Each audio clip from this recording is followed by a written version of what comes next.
Hello, Brigadiers and Brigadettes and hockey fans alike. This is your captain speaking. Welcome to my channel. Now let's jump into some hockey content. Hello everybody, happy Monday. We're going to be talking about the Philadelphia Flyers today, and I wanted to say these notes were taken about a week and a half ago, and I wanted to use them, but then Claude Julien got fired, so we're going to use them now. They have been updated, but I am not super familiar with them, so if I read a lot off of the script today, I apologize. So the Philadelphia Flyers, are they pretenders? And who's that team out east that could be a big problem for them? So, the Philadelphia Flyers put the hockey world on notice last year when they posted a record of 41, 21, and 7, good for 89 points in 69 games played, which would have put them on pace for 106 points in a normal 82-game season. They then went on to win in the first round for the first time since the 2012 playoffs, then came one win away from being in the conference finals for the first time since the 2010 playoffs, but they came up short against the New York Islanders in that Game 7. I do believe it was Game 7. After this turnaround in Philly, many thought the Flyers would be potential contenders, and as of right now, the results are a little mixed.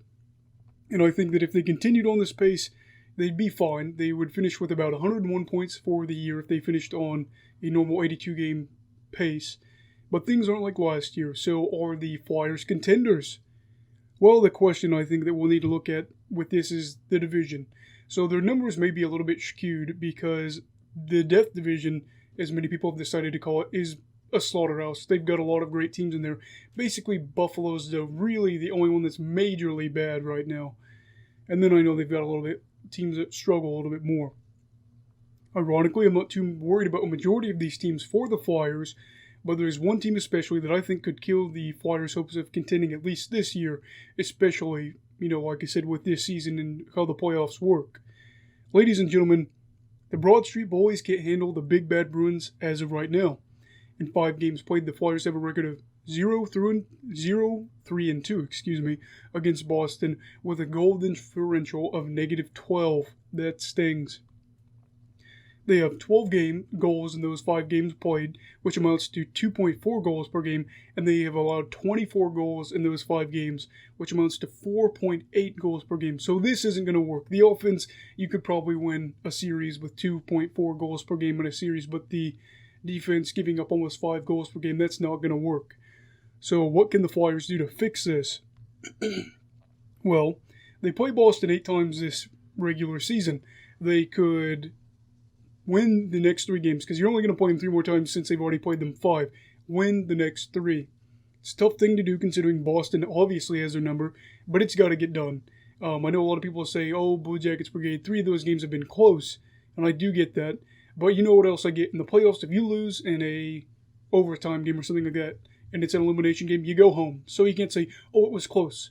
Well, yeah, it was close, but now you're packing your bags and you're going back to Philly. Or you're just going wherever if it's a game where you lose in Philly.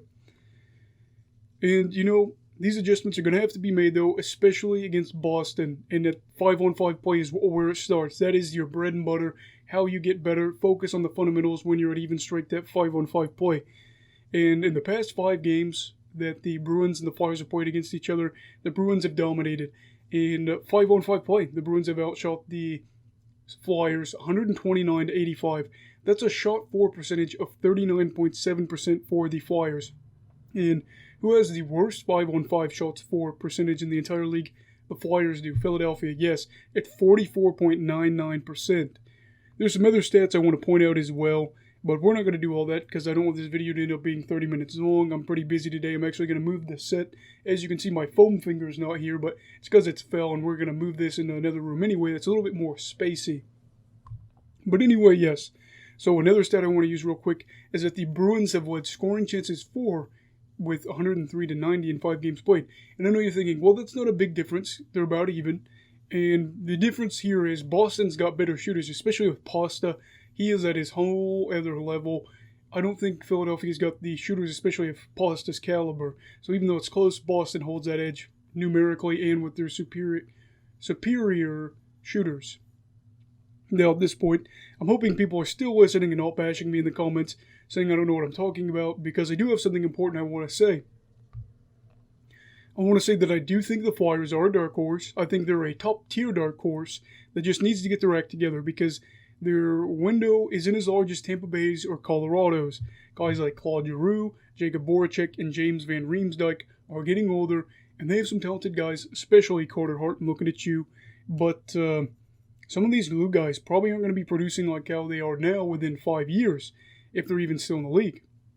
I'm not trying to scold the Flyers by any means, or their fans, but it's not as simple as just waiting for Boston to, be in their traditional division next year maybe, and saying, oh, well, next year is our year. You have Tampa Bay, you have Toronto, you have quality teams in the East that are looking to win a Stanley Cup, and they've got some young up-and-coming teams that in a few years they're going to have some talent. I'm not going to say which ones they are, but you have a pretty good idea. They've got some amazing prospects, and in a few years they'll be knocking on the door. So you can't just say, oh, next year, because guess what? There's teams that are there right now, and there's going to be teams that are going to be there in the next few years. So you're going to have to make these adjustments and figure out how to beat Boston. You're either going to face them in the first round or the second this year. And if not, it's going to be another early playoff exit for the Philadelphia Flyers. So basically, Flyers fans and hockey fans in general just need to get the idea that the Flyers have got to figure this out. They have got to beat Boston, because if they don't beat Boston, they're not making it to the third round of the playoffs this year. And if that's the case, that's another year of frustration for Philadelphia fans, because this team's pretty talented, and I could see them sneaking into a Stanley Cup final and maybe even winning it. And they're going to have to figure it out. And I don't know all the things that we could say here, but 5-on-5 is the bread and butter. So that's going to wrap it up for the video today. Thank you so much for your time. Have a great day, and stay away from COVID, alright? Goodbye, Brigadiers and Brigadettes, and hockey fans in general. This is your captain signing off. Have a great week.